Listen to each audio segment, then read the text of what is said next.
So we have Good two morning. outside guests today, and we are going to start by having Dan Warner from CDR do his presentation.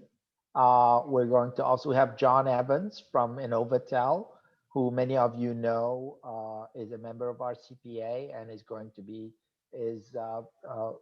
eager to talk with us a little bit about what Innovatel does and potentially how we could collaborate with ProVantaCare. We distributed a large presentation that HMA made on the 15th of the month that has a whole bunch of ideas about value-based payments and how they could be implemented in behavioral health.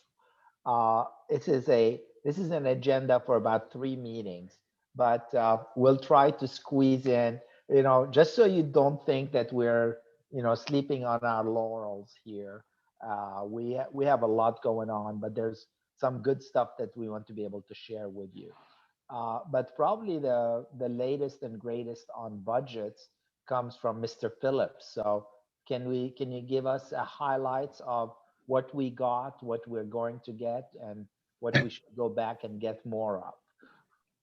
Well, there's always stuff to go back and get more of. They only spent a little over $1 billion of the federal stimulus dollars. The total budget was about 40 billion, but that was including a lot of DHS's supplemental from last budget season, because they had about a $750 billion supplemental that they needed for enhanced Medicaid rolls, with everybody going on, well, many people going on Medicaid because of the pandemic, and then just the expansion under the Wolf administration for Medicaid. So they needed to cover cost on that one. Some of the big things, really, I mean, in the grand scheme of things, if you didn't already see it, there's already been, I sent out a summary of the admin and fiscal code bills, and I also did a summary of the line items. You can see when you do get it, if you didn't get that, just let us know and we can get you a copy of it. It just went out early this morning through our CPA as a member alert, and it will be in the daily update at the end of the day. So if you didn't get it, it'll be added to the daily update as well. But the individual line items, capitation got increased. Of course, the BHMCO's got an increase, and the one thing that did kind of take a little bit of a hit was MA fee for service. I think everybody is starting to go down the managed care organization route. So that fee for service is going, think you're going to see that line item dwindle further and further as time goes by. Community health choices got a healthy increase as well. I think that was roughly $900,000 increase of over and above. I'm sorry, Fatty, what'd you say? 900 million. No, that's in the thousands. If you look at the spreadsheet, it's in the thousands. But I mean, they're still getting increases for community health choices. And then on top of it, the counties still have $6 billion that were allocated to them. They'll be starting to dole out that money. Some of the counties have received half of what they were going to receive. I think Lancaster County, just as an example, because I live here, I think they're going to, out of the $6 billion that they're going to get, I think they're getting roughly 250 million, somewhere in that ballpark. Of course, some of the smaller counties will get less amount of dollars, but they have a criteria. The U.S. Treasury did send out the criteria of how they can spend those monies, counties. Health and Human Services is part of it. Anything related to COVID-19 expenses again. So, I mean, everything that we kind of expected coming into the budget, it pretty much held true. They got done on Friday, like they said that they were going to get done by. With the health and human service line items, because those are just the general line items, and I'll give you an example. The general line item for mental health services, it actually lost about $748,000 from last year's budget, but that's where the county-based mental health funds are housed.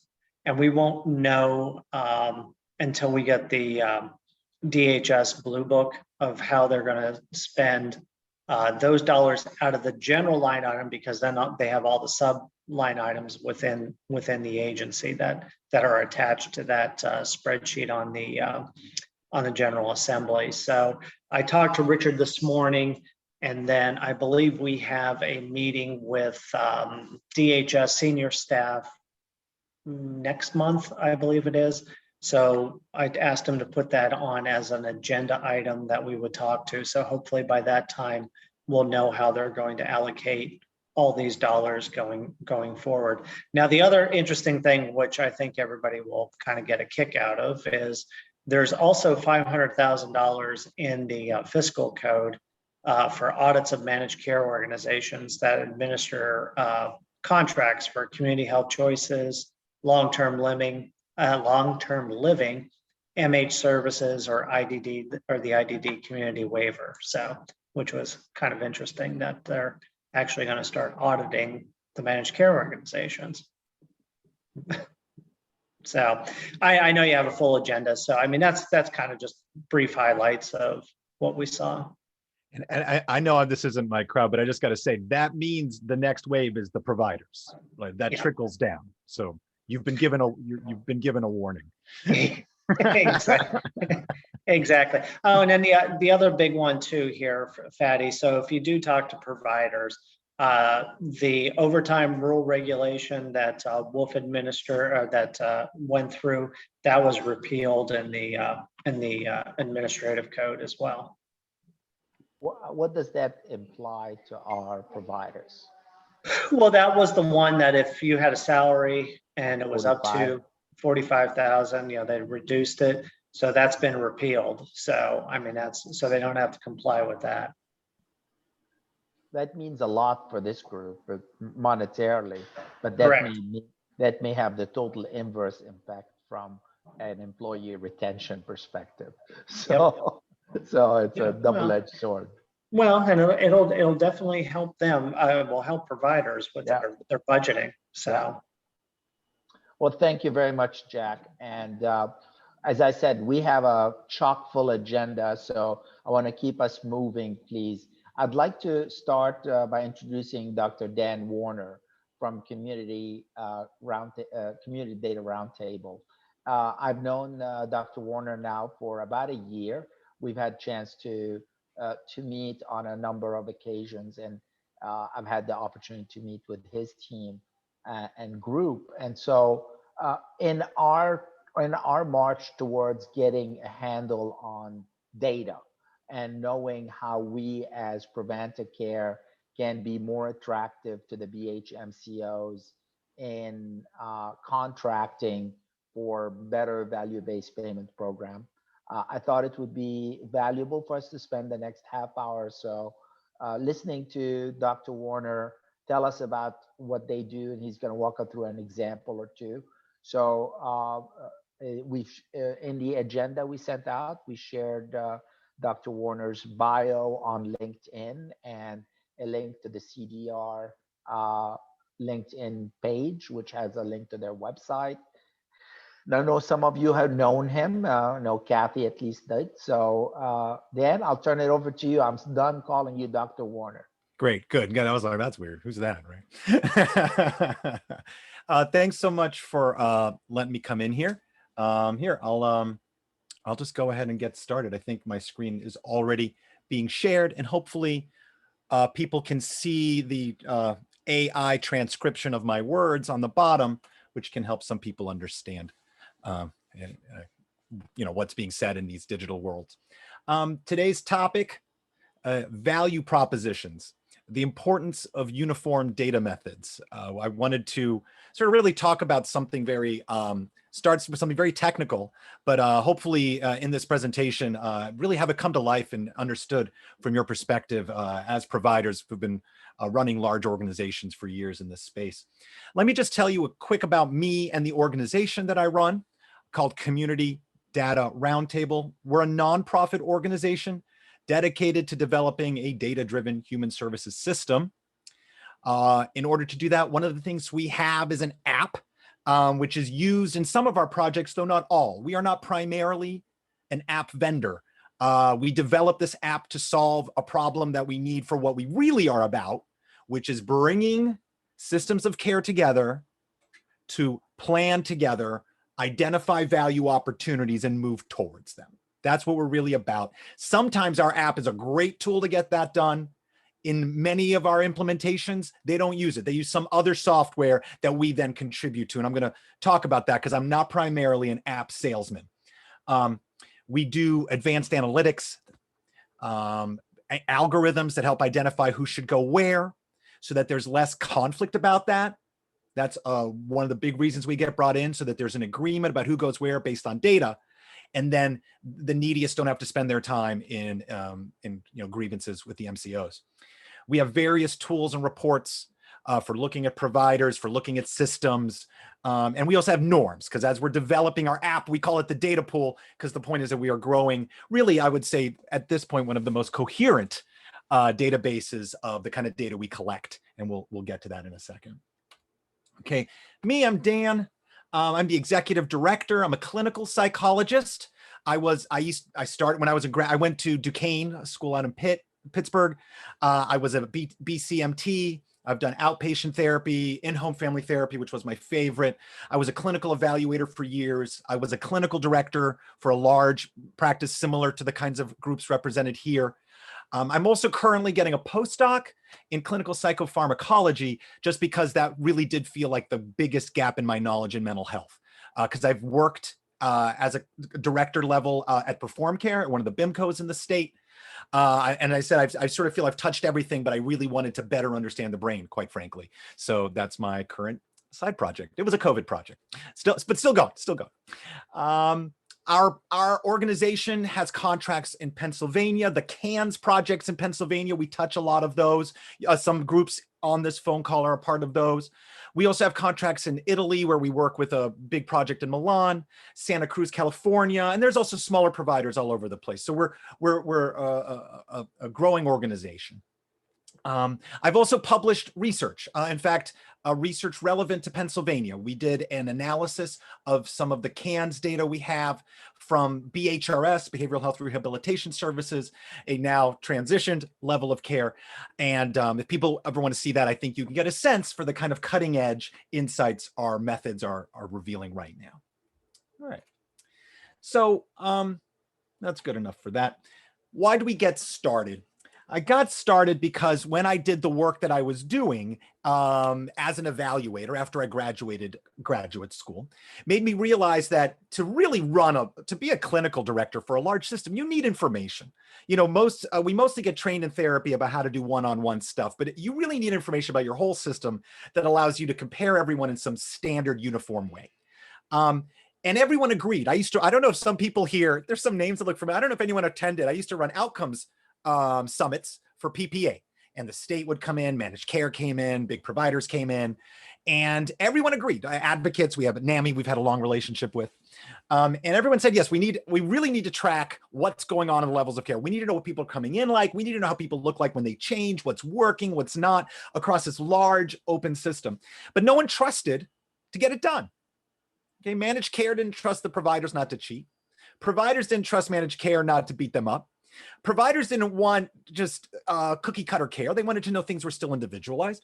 So what we needed is a standalone nonprofit that everyone can trust. And that's how Community Data Roundtable got started. It's the data Geneva is what I say. And hopefully every project I've worked in, people can always go talk to the participants and say, yes, CDR is trying to be neutral.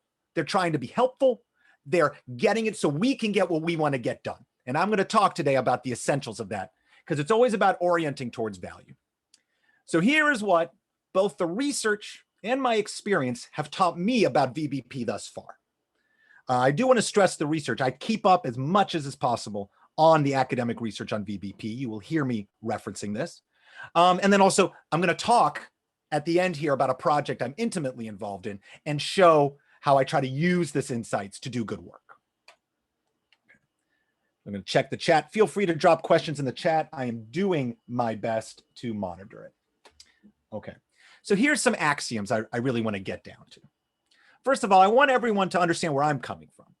A VBP, what is a value-based purchasing? Well, it's an incentive structure to mobilize the entire system into greater efficiency and effectiveness. If you see this image here, you got a bunch of people with different numbers. They were just competitors in a mug thumper or whatever those things are called, but they're having a good time. They're in this together.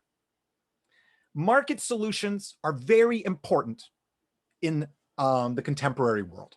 We always want and always have fantasies that we're going to get some kind of universal one system and everything's going to be allotted perfectly. That's not reality. Reality is we have a market system where there's funds that come in, typically from some large government entity, then distributed by various corporate entities, MCOs, and then allocated to providers who are companies. To make this not be chaotic, to make this work, to gain the benefits of the invisible hand, to gain the benefits of efficiencies, we need good rules for that system. And that is a value-based purchasing agreement. It is setting up a structure so that the market-based healthcare system that we have is doing good for the neediest. And in this case, this is very important because most of the people, all of us on this call, are very oriented to the neediest, to the chronic care situation. And in that situation, a simple fee-for-service model doesn't yield the best efficiencies. And I'm sure everyone on this call can explain that. So how do we do it? How do we link dollars so we can help the situations that are more chronic, less flexible in certain ways, requiring long-term thinking and broad understanding of needs and strengths? Okay. Next, all entities must have insight and voice in crafting successful VBP.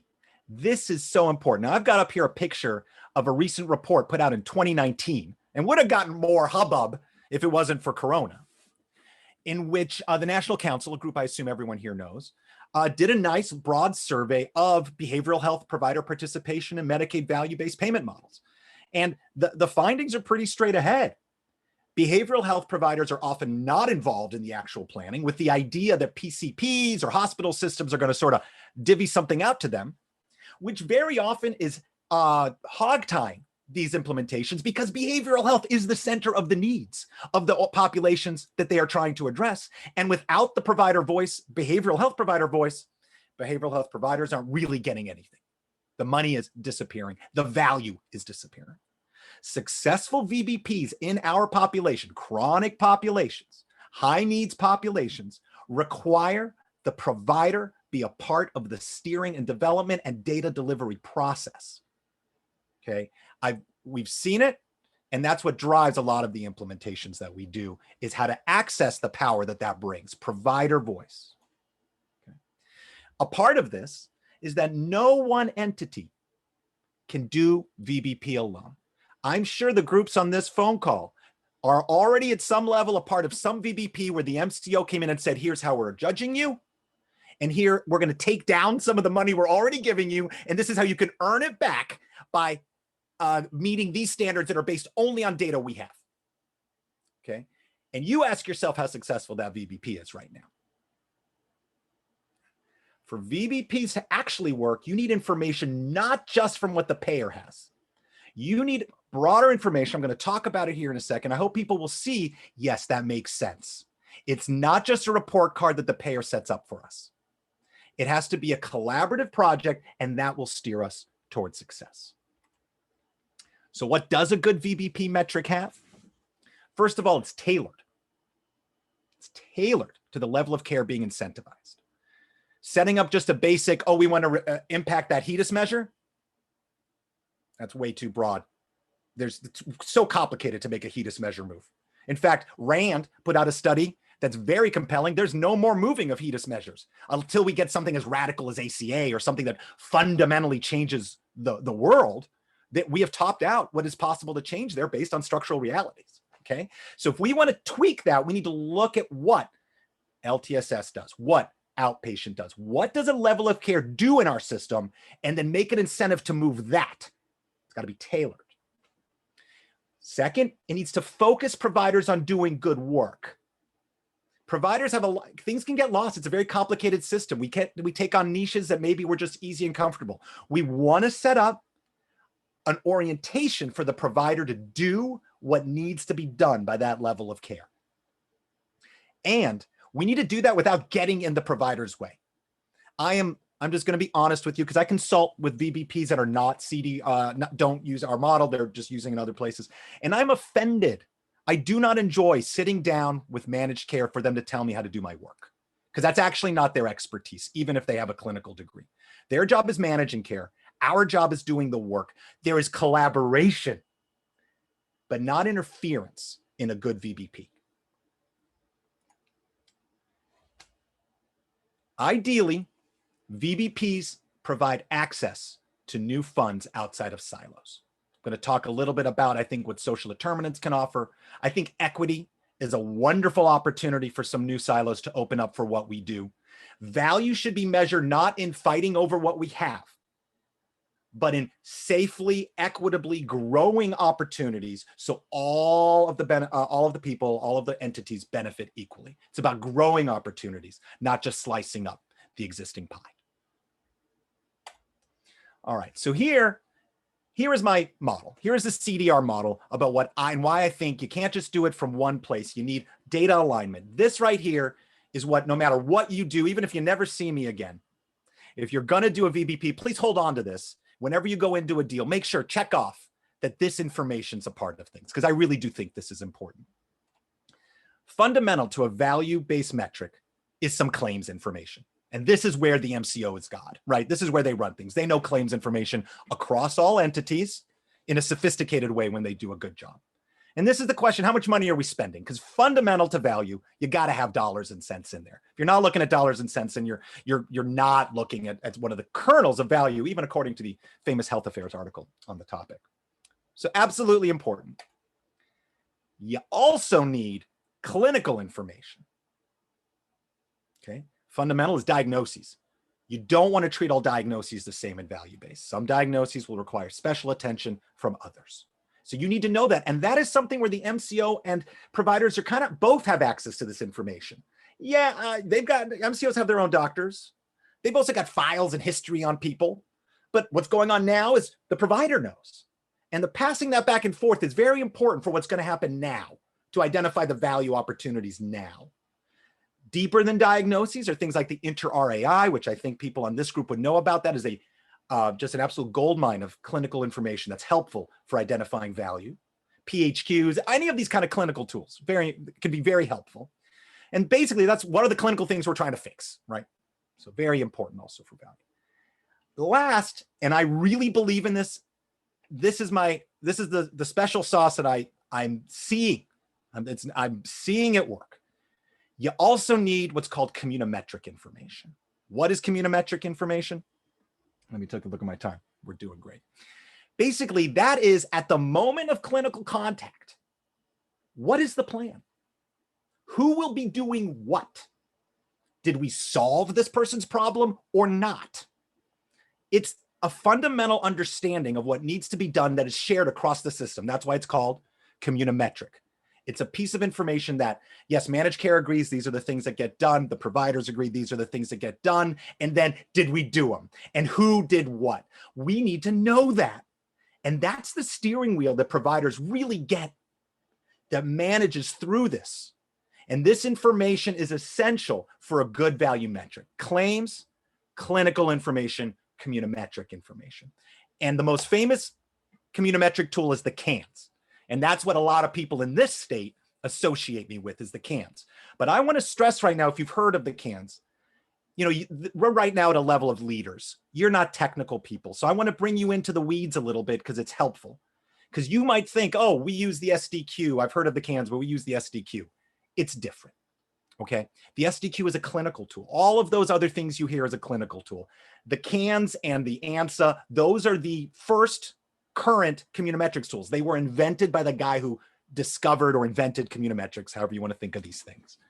And they also could be limited. And when I'm going to say this, if you're doing LTSS work, I think you're going to need to develop an innovative communometric tool. Those are the first tools. I mean, I honestly believe we're burgeoning on a world, and there will be several communometric tools developed by new people. Communometrics is a way of thinking about things. It's a way of basically standardizing what gets done so that you can then measure, did we do it or not? And that is an important measure of success.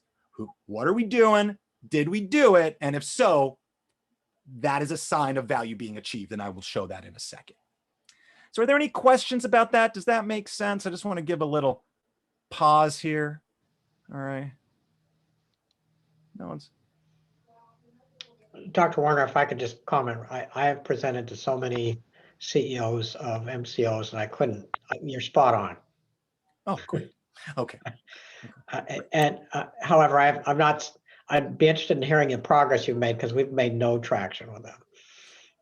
Well, this is what I do. So any place I've made traction is a place I have a job, but I haven't, not everyone has hired me, right? So, but I'm glad to hear them. I'm glad it makes sense then. That's good. That's good. Okay. I'll keep moving, but please feel free to chime in. Sarah, were you about to speak? I wasn't sure, just your box turned green. Maybe. Okay. So I'm going to give a case example of a place where we're doing this, which is in your area. In fact, I know there are CEOs of groups right now who are in this VBP. It's for a level of care called family-based mental health. Talk about that in a second. It's ongoing, and it's primarily designed by the Capital Area Behavioral Health Care Collaborative. And I'm just going to stress that, Scott Suring, the guy who runs that organization, is the primary designer of this VBP. I'm going to be talking about it. I'm going to be talking about my role in it and why my role is, I think, very helpful. And I'll show you some data about that. I'll tell you that Scott is involved with me and one of the providers and one of the designers of this model. This is sort of a quasi evidence-based model, are working together to write it as a publishable piece. So this is public information. We've presented this slide literally comes from a presentation I gave at RCPA in 2019. So it's an ongoing project that I want to talk about it from this nuts and bolts perspective.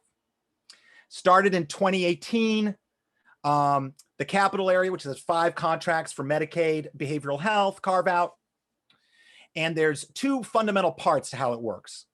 One of the goals was to get case rates for this level of care. Okay, one of the goals was to be able to get providers a more stable understanding of how much they were going to get. So there wasn't fee for service with this model that has people coming in at home, people coming in at school, people coming in at different times. Can we stabilize that? That was a request from the providers. Well, how can we offer this? And this is a big part, as you all know here, of value-based purchasing, giving case rate approaches. Next, there was also an incentive model to get people to try to really perform well clinically. And that was measured with the CANs. And it was measured with the CANs for 2 reasons. One is the CANs is going to help us know and make sure who's coming into here is actually right for what family-based is meant to do. Family-based is meant to reduce people leaving the home. It is not a long-term rehabilitation program. It is a stabilization program, typically often for people leaving the hospital so that they don't have to come back, or maybe blocking on the way to RTF, although it's never been very good at that. We analyze the data. It's never been very good at that. It is much better for people leaving a hospital for an acute thing or coming out of an RTF and now need to be stabilized and transitioned. It's good at that too. Okay. And this is a part of the analysis. We need to know, what does a level of care actually do? What can it really do? Not just does it help people? And also, as I said, the CANs is helpful to knowing, are they a severe enough case to come in? What are the needs coming in? What are the needs going out? This is how we really use the CANs. Now, here are the providers involved with the BIMCO. I'm sorry, with the VBP. The BIMCO's here. You can see if you're on here, or you probably know some of these groups right here. So then what we do, you saw how the CANs had all those items on it. We analyze it. This is a part of this, of the special sauce of what I do for a living. And we identify through various means that I can go into if people want to know. But what is it that this level of care is supposed to do? And we were getting family-based data already. Before the VBP, we had CAN's family-based initiatives in various places. And what we learned is that there's a cluster of needs right here that are your lead clinical needs that this program is meant to address. Their attention, impulsivity, higher levels of impulsivity correlate with the need for this level of care. High levels of opposition, 60% of the time, kids were coming in oppositional. That's 2 out of the 3 kids. And as you can see at the second time point, this level of care was often improving this need. So it was going from 2 out of 3 kids are oppositional to 2 out of 5 kids are with a clinical level of opposition. So that's definitely an improvement. As you can see, these second time points for all of these are lower, but not resolved. Family-based does not fix all the problems, okay? Family-based is meant to stop out-of-home placements. It does it well with this group right here. So we're going to try to incentivize these kids getting into that level of care because we have every reason to believe that'll also help them. And due to the analysis we did, that should reduce out-of-home placements. And I will show you that our analyses were correct. I want to stress danger to others and danger to self have large reductions in this program. This is a program, as we said, for a lot of high-risk kids coming out of the hospital who are dangerous. Can we keep them in the home? Family dysfunction was a big problem.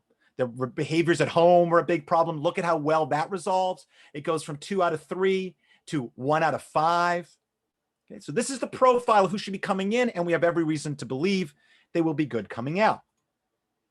We set up a basic thing, and I can go into the details if people want to know. You need to improve so many of the needs in certain amounts, so many of the strengths, all meant to orient the care. I'm not getting into any of these providers' weeds. I'm not telling them how to do their job. Family-based knows how to do their job. But I'm telling them that if they can improve the needs, bring those needs down, and if they can increase the strengths, they will have done what we need this level of care to do, and that should correlate with reduced out-of-home placements. So let me show you the outcomes. Well, one of the first things is that as this went into effect, the basic change overall across this level of care that happens to clients improved. It was always a program improving people. It was a good level of care. 2.5 on the CANs, it went down. Now, consistently with the VBP in place, the improvements are down to 4.25. I can go into the details if people want to know what that means. But the bottom line is the whole system is now oriented towards improved care. This level of care is doing a better job in the system as measured by change on needs on the CANs and by reduction in out-of-home placements. So this purple box right here are the clients that are getting the extra bonus reimbursement connected to them. And they also were in the right tier level, which is the claims part of the VBP. They were in for the appropriate amount of time. And this purple group here, when measured against the axis of out-of-home placements, is your lowest. Okay? The people who didn't make the claim, they had the highest out-of-home placement rate, 16%. So 16% for the people who just really fail out of family-based. The people who get through family-based but don't get the CANs change they need, they have an out-of-home placement rate of 10%, which is really high. But if you can get the CANs, and if you can get the right length of stay, the claims expectation, because I'm not saying any of these things alone, that's going to be your sweet spot, your winning spot, your value spot. We're going to incentivize that the most, and we're going to see an improved level of care for it. And as we said, the proof is in the pudding. It has the lowest out-of-home placement rate. And I should hope this makes sense because we're basically saying, let's set this up to win. We have a level of care that works. Let's focus it and hone it. Let's measure it to make sure the right kids are getting in. And then yes, the improvements we expect will happen on the other side. All right. The next step right now for this VBP with family-based is to grow a social determinants piece. Now, I bet everyone on this phone call has been a part of the conversations with the state on their SDOH initiatives, which I think are great. But as we just heard, the Pennsylvania legislature did not just pass a budget that is exceedingly delivering the dollars necessary to provide new SDOH dollars, right? We still have a way to go. We still have a way to go in opening up that new silo. But everyone on this call, I imagine, is working on it. I know CABHC is working it. I know other contracts I am. And we, with CANS, are measuring it. And we're seeing fascinating data about what can and cannot be impacted currently with current resources in family-based for social determinants. And then the opportunities that when we could impact those things, the better care we could provide. Because I really think that's so important. VBP should be opening silo opportunities so that everyone in the Medicaid, behavioral health, all of us over here can be better resourced because we are taking care of the neediest and the most under-resourced. All right, so to summarize, VBP provides market mechanisms to improve quality of care for the neediest. It requires data and analytic collaboration, and CDR has expertise and analytic skills to accomplishing successful value. If there's one thing you take away, please, even if you never hear from me again, claims, clinical, and communimetrics. When you have those three data things lined up, you can start doing it. So if I had a basic recommendation to ProVantaCare about how to move things here, because I wanted to be very concrete, I would say this group right here, hopefully with managed cares, gets together and says, let's agree to a data alignment. You incorporate a communimetrics tool that all of the providers here agree to do at their levels of care. So it's uniform, like the CANS, but it would be appropriate for your levels of care. After 1 to 2 years of review, you will have value opportunities, and then you will move together towards them. I love questions. Thank you very much.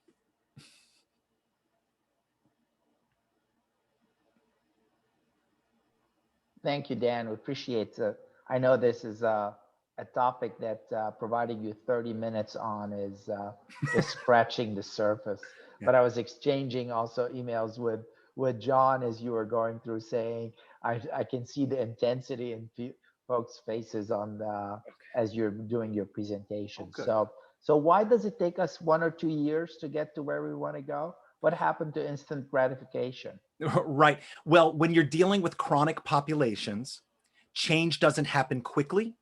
It takes at least really 18 months for things like change to be measurable, is I mean, unless you've got an acute need of some such, like if you were doing an inpatient situation, you could do it faster, but you still don't want faster than a year because in our field, seasonal variations are very, very important. And then it's not like you have the answer at the end of a year. You need to analyze it. You need to look at things. So 1 to 2 years, and then you've got a firm footing for moving forward. So folks on this call, any questions for Dan? And do you, especially as we look to make our ProVantaCare approach more robust when we approach BHMCOs, any particular areas that you see opportunities for collaboration with Dan other than bringing him back to future meetings and taking his app and, picking his brain?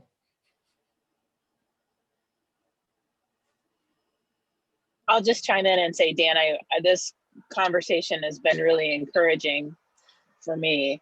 And I really appreciate the way that you've communicated the need for MCOs and providers to be at the table together. And that the metrics cannot be owned by the MCO. That has to be often a provider-led, driven area. And that the provider we have to have clarity about what our lead metrics are that drive change in those lag measures that may be HEDIS measures, et cetera. So this was really encouraging. I appreciate how you've broken this down. I actually heard your presentation at RCPA in 2019, and that's kind of been stuck in my head, or maybe more appropriately, I should say, like the pee under my mattress, driving me to be a little bit more thoughtful and mindful, but this has been great. Thank you. Well, great.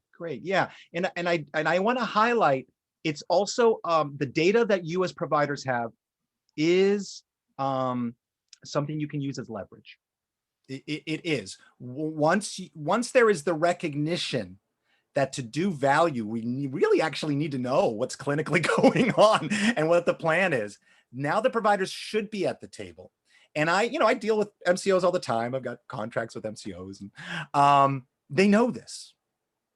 They're learning how much they can really manage with claims, which have long lags and don't tell you everything. And they're like, oh, I can't really move things the way I wanted to. So there's leverage. So Dan, for the question of the lag time for providers who are involved in the VBP program, it usually takes quite a bit of time, quite a bit of investment on the provider side to actually be able to report that data and to do it efficiently and effectively.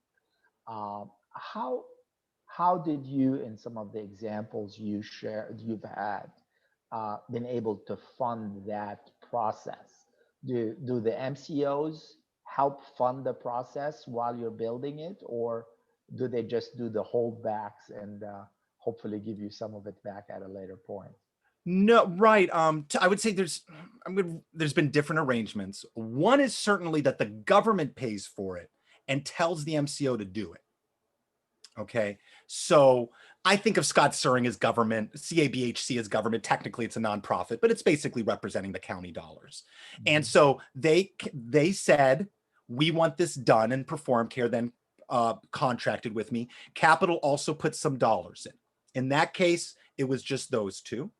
I've had another situation where I was in a county with another MCO where just the government put in the money and told the MCO to participate. It was just like that. In Santa Cruz, it's just the government, and there is no managed care over there. But then the providers to participate are mandated to participate. And in Milan, it's just the providers who are doing it. So my favorite model really is different groups putting in different amounts, because then everyone's bought in. I really think that's the coolest way to do it. Because also you should know there's reports, there's different things that providers get out of it that they can use as clinical tools, and it can be very nice. It helps bring a shine to what everyone's doing. Well, thank you very much, sir. We appreciate your time, as well as the ideas you've left us with here. It seems like I know that every time I've met with you, I've learned something new, and I hope that we continue to work together. We will bring you back, because I'd like to hear sometime in the future, specifically the tools that you have. And I know there's the data exchange piece that we all stay up at night wondering about, interoperability and Yeah. EHR systems talking, and I would getting say the right data and all that good stuff. I mean, this group here, because you're already so aligned, could very well, using your already aligning data systems, create some basic reports of the kind of information I'm talking about here. Review at just a meeting, just like this one. Plan an opportunity to then take to the managed care, because that's definitely a way to do it too. Build what you have yourself and then take it to them. And I know we have Mike and Amanda from our eSystems group who are on this call. So I'm sure that there might be some follow-ups that we do with you. Yeah, I would love to, because if you already have that, that's a wonderful opportunity to bring down the right information. I mean, in such an arrangement like that, just for what it's worth, my expertise is knowing what reports to build, knowing what to bring together. The technology's there. That's fine. Once again, I'm not an app salesman.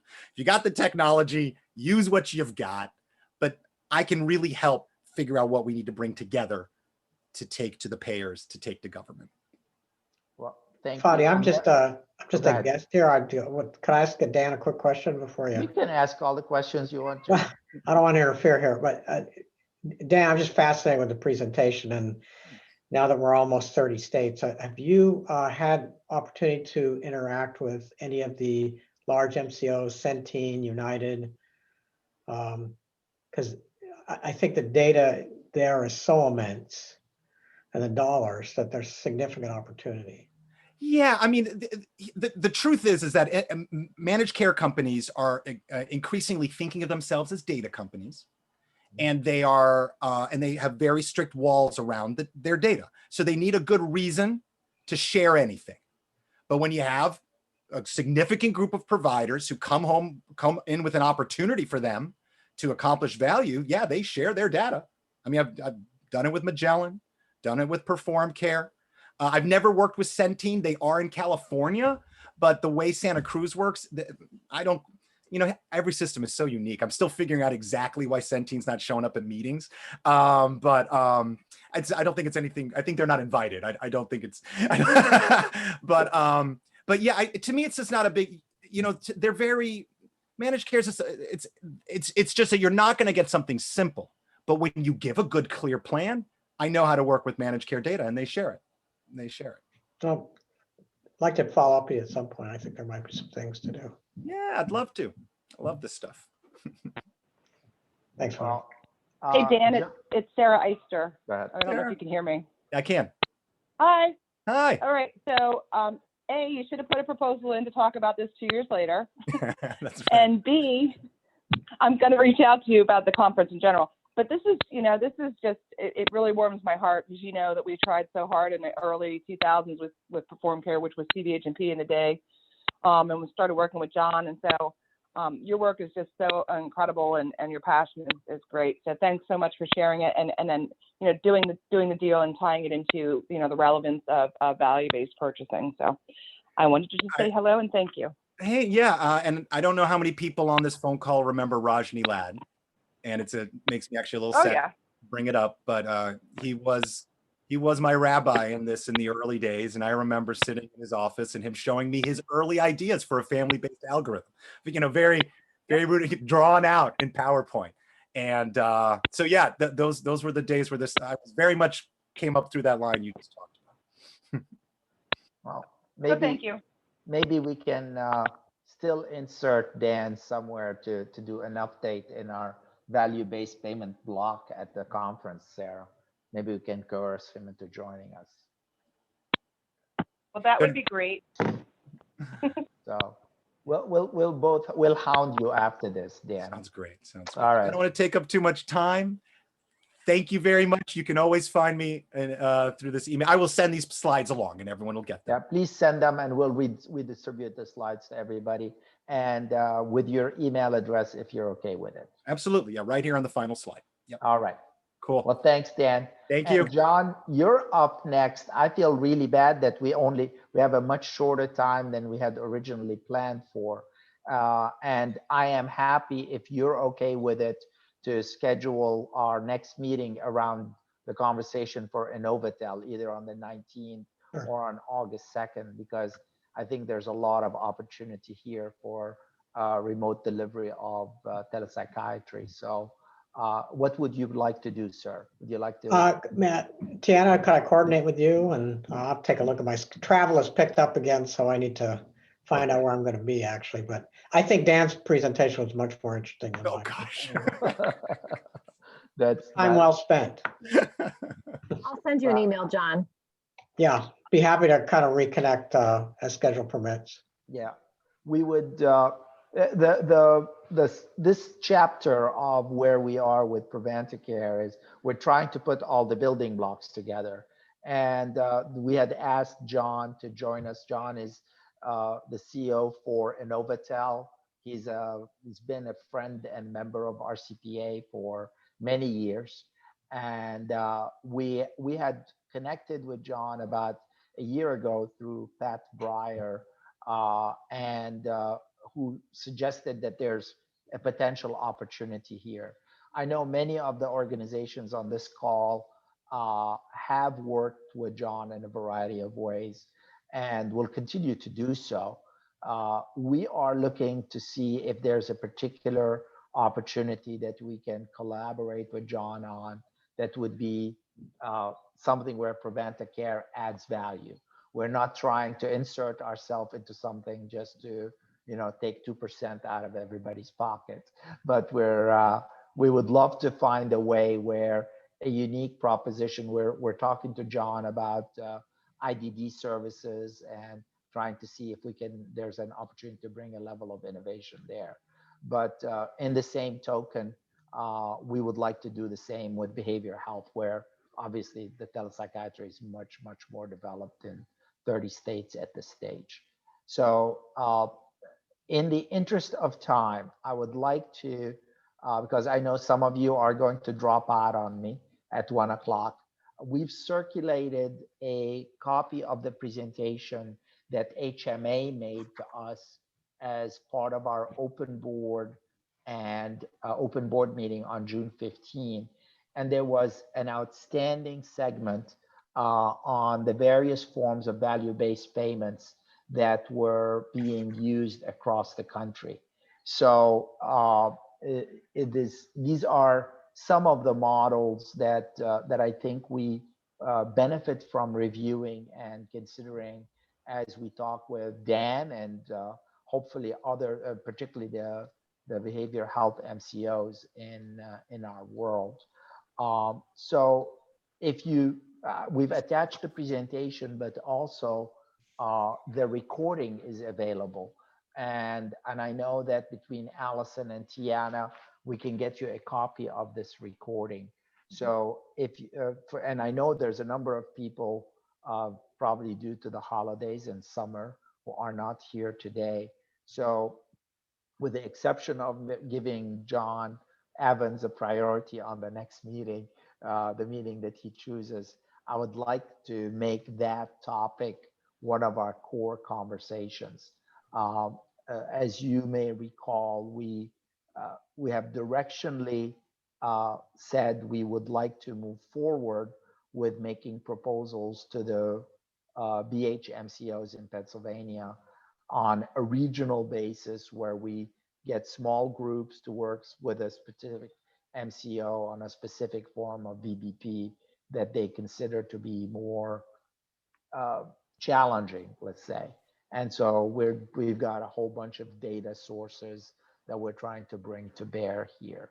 So if you would, as we as we plan for our next meeting, if you would be able to take time to review that presentation, or let me know if you would prefer that we run that piece of the recording as part of our meeting. I, we're happy to do it either way. But I, I know I received a lot of feedback from folks that said that they thought this was an outstanding launching point, and I hope the rest of you think the same. The other update that I'd like to give you that we're working on that I think is relevant to even tie into some of what Dan talked about is we have connected with Health Share Exchange, which is the HIE, the Health Information Exchange out of the Philadelphia market. And we are in the early stages of establishing a relationship with them. I know that at least one of our big providers on the call is already working with them, but it's not there is not a broad access or use at this stage of exchanging information from a physical health and hospital admission standpoint and so on.